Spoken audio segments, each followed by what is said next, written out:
Hi class, welcome back. Today is the day we are finally going to talk about construction or implementation oversight. And we'll also discuss aftercare.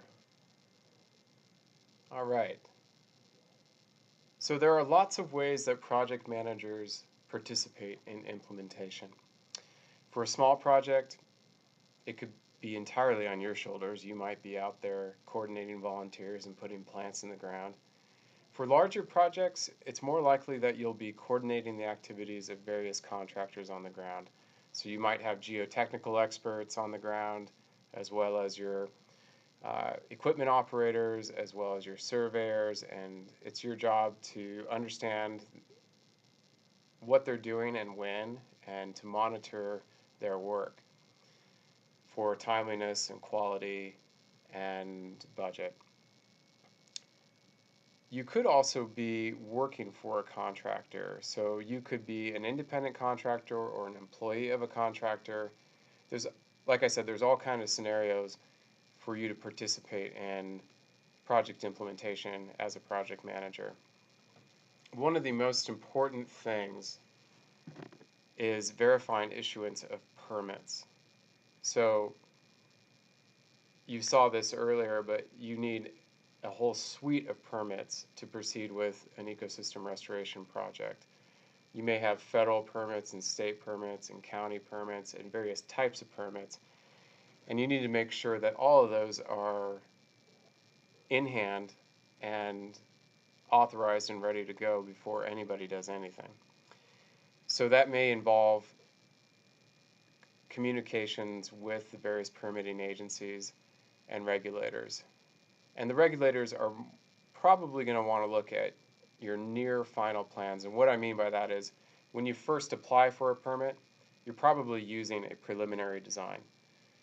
But as you get close to construction, they may request that they want to see an updated design. And so that's one thing you may have to do kind of at the last minute.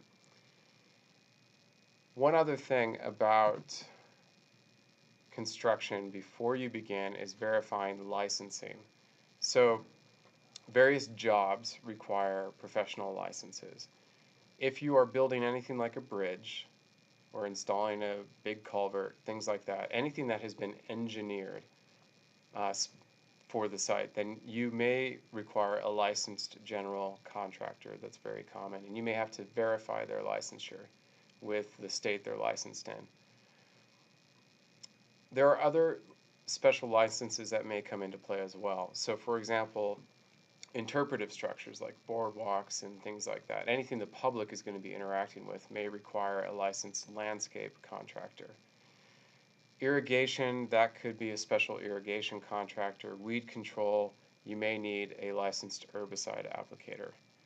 So again, it's your job as a project manager to make sure you have your permits in place and that you've also verified the licenses of everyone involved and make sure they're up to date.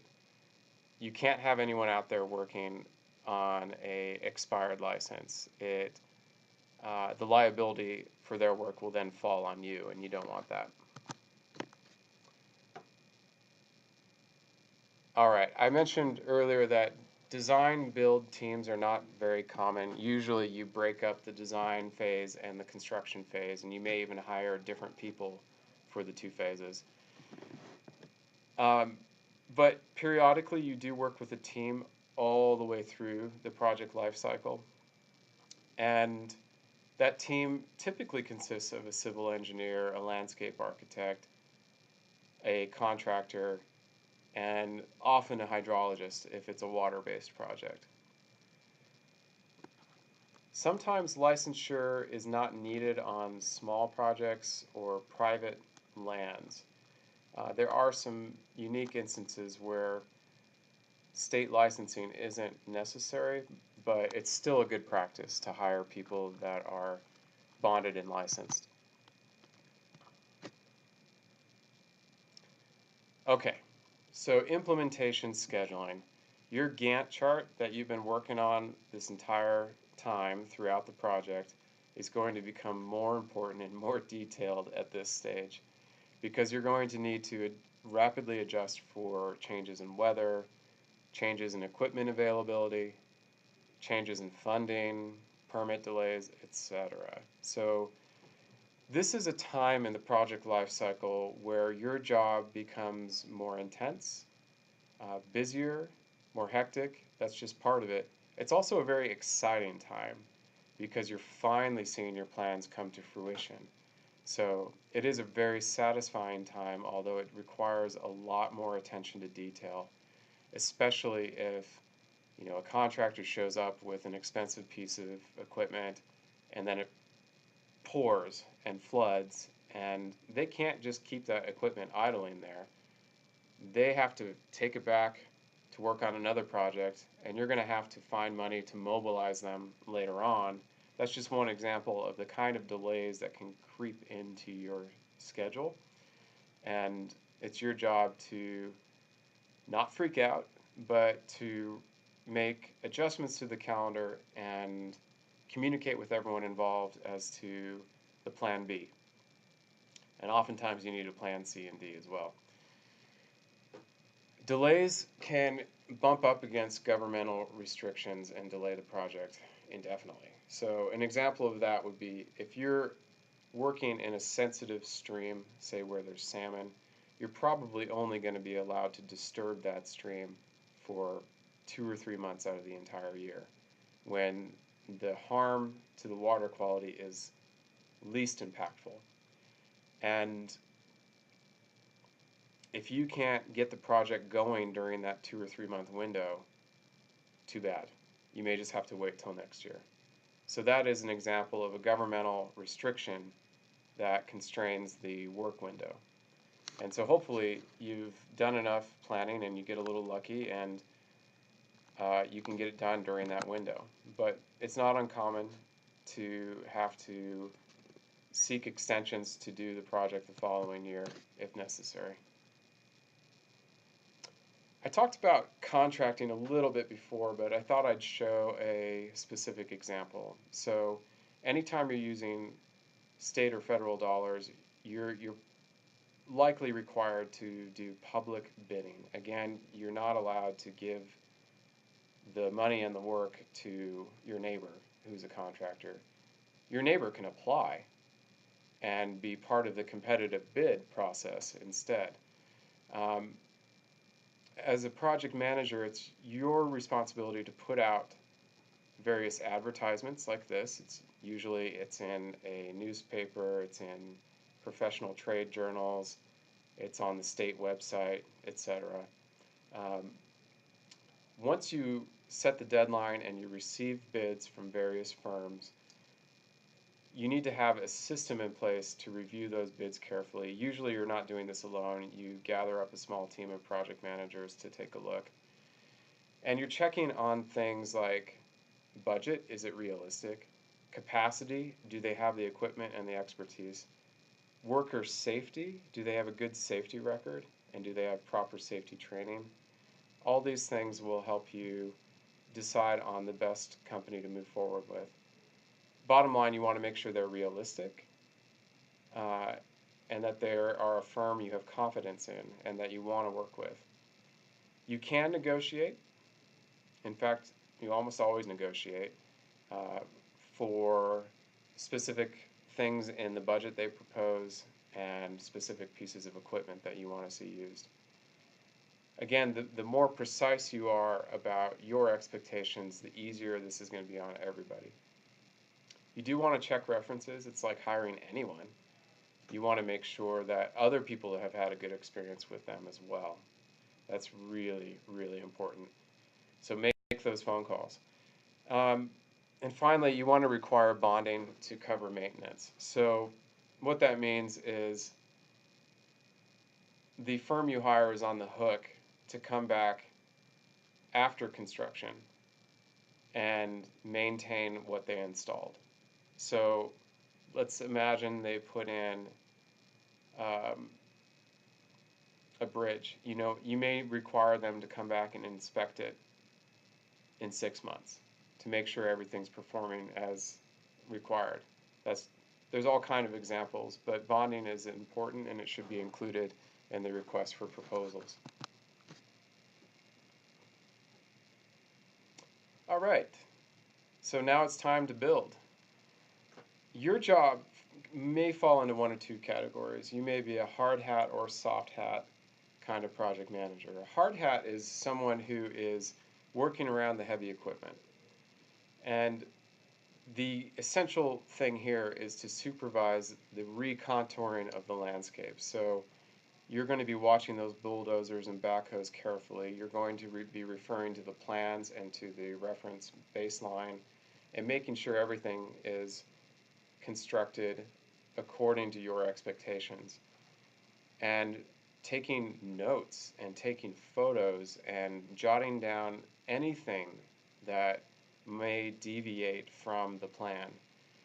Soft hat project management during the implementation phase usually refers to installing native plants. So you may have someone who is not necessarily equipped or knowledgeable enough to supervise a backhoe, but who may have some expertise with botany and with landscape ecology, and so that person may instead be in charge of supervising the plantings and making sure those go well. You can't assume that everything will be done right, so it is ideal if someone is on site every day during construction. It's not always possible, but I always asked my project managers to try to at least check in on site once a day, make sure nothing was straying from the plan, because it happens. And you don't want to be surprised. You don't want to go out to a site after everybody's left and be surprised by something you find, because it's much more difficult to mobilize everyone to fix it later. And that brings me to this, field decisions. You know, it is very common for contractors to underestimate their costs. You try to avoid that. You try to get somebody on board who's realistic, but it still happens. They may apply pressure to you as the project manager on site to cut corners. So maybe they won't do the grading, the recontouring with quite the precision, or maybe they'll modify the design a little bit, or maybe they'll propose doing this. Well, they have to run it by you first. And if you're uncomfortable with it, you can say, time out, let me talk to my people, and you can call the various other people involved in the planning of the project to see if it's an appropriate change or not. It's not essential to toe the line on absolutely everything. So if they propose a change that you feel will save money and still accomplish your ecological goals and your stakeholder goals, and if you have agreement around that change, then that's okay. So you don't have to be in battle with the contractors. It is a give and take kind of situation. They have good ideas that maybe you didn't think about too. So on the ground decisions require your professional judgment or your willingness to defer to other experts and get them involved. Again, keep a log with photos and the number of man hours or person hours per task. So, for example, a contractor is going to charge you for their engineer on site or their bulldozer operator on site, and they're going to charge you per hour. Well, if they charge you 20 hours of bulldozer operation, but in your log you only saw 10 hours of bulldozer activity, there's something wrong there. And you may have to confront them about that so that you don't get overcharged. But it's just a good practice to be observing what's going on and to keep a log of the various activities and their durations. All of these changes that you make note of, those are the kinds of things that end up in your as-built drawings. We talked about that before, how at the end of a project it's essential to have as-built drawings for what was done in the end. All right, so I'm going to talk about implementation with respect to a case study I mentioned at the very beginning of the course. I'll walk you through what happened at Otter Point. This is part of Lewis and Clark National Historic Park. Again, this is the project that was quite complicated because we had to build a cross dike to protect the neighbors up to Army Corps standards, post Hurricane Katrina standards. So it was very challenging to permit, very challenging to build, but in the end, what we were doing was breaching an old levee that was no longer necessary and restoring juvenile salmon habitat. And to do that, we also had to provide the flood protection to the neighboring properties. So again, permitting took forever, in part because the Army Corps had never done this with anyone before, and so they were learning their own process at the same time we were. So there was a lot of meetings, a lot of negotiation, and a lot of money spent on that process. But it opened doors to other projects because we eventually showed that it could be done, that it didn't need to be a severe impediment to implementing projects like this. Now let's have a look at implementation sequencing. So every project has an appropriate workflow. You do this, then you do this, then you do that. This is a behind-the-scenes look at the geotechnical surveying that had to happen. As you can see, it was an extremely muddy site. It just looked like hell for a while. And that's very true of a lot of restoration work, is when you're disturbing the site, it looks awful. But you know, in the course of 6 months or a year or two, it greens up really nicely and becomes quite lovely. But you do have to do some damage control with neighbors and the public when they are initially astonished at the degree of disturbance of some sites that are special to them. In any case, this is a geotechnical rig. They were drilling cores to sample the sediments so that they could understand how to build the cross dike on top and what materials they would be able to use to make that cross dike stable. That was one of the very early activities. Other things we did as a first step, we treated the weeds. So some of them were plowed up. In some cases, we removed the soil to try to remove the seed bank for those weeds. And then we also tested a couple of, at the time, novel techniques, including solarization. So we put out enormous tarps and basically baked the seeds until they were no longer viable underneath that plastic. So we tried out a few different things. And this was at the behest of the National Park Service, who's very, very interested in native plant propagation and wanted to do some experimentation.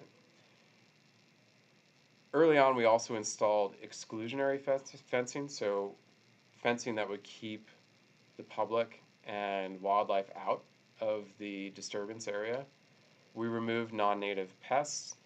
We installed temporary access roads, so very frequently you need to put in a road just to get the equipment in there, and then you take that road out as you leave the project later. And we relocated utilities. So we had to work with the power company to move the power lines up onto the new cross dike. If you have the money to pay them to do something, and if you work with them well enough ahead of time, they'll do it because they're getting new power lines out of it. So you're incentivizing them to participate in the project. We also improved their access to the power lines, so they were very happy about that. This is also the time in the project sequence that you want to remove or do demolition on anything that doesn't belong on site anymore, whether it's a garbage pile or an old shed, etc. Okay, the next step, implementation step number 2 at Otter Point, was the grading. And this is the part that was problematic. And instead of taking 1 season, it took 2 seasons, just because of weather delays. When you're moving a lot of mud around, you cannot tolerate a lot of rain, and that is what we ran into. In any case, eventually we were able to excavate the historic channels and get those ready, and we were able to build up this cross dike 1 layer of dirt at a time.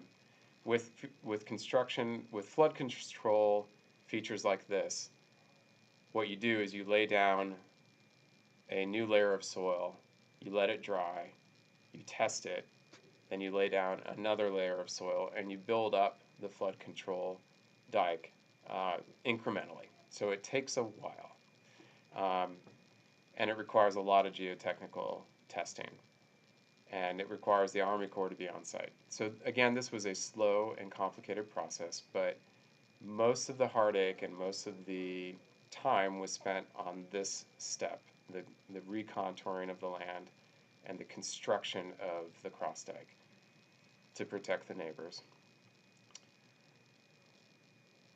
All right, step 3. Once the non-native plants have been removed, and once we have dug the new tidal channels, then the Park Service came in, and they had a native plant nursery on site that they built specifically for this project.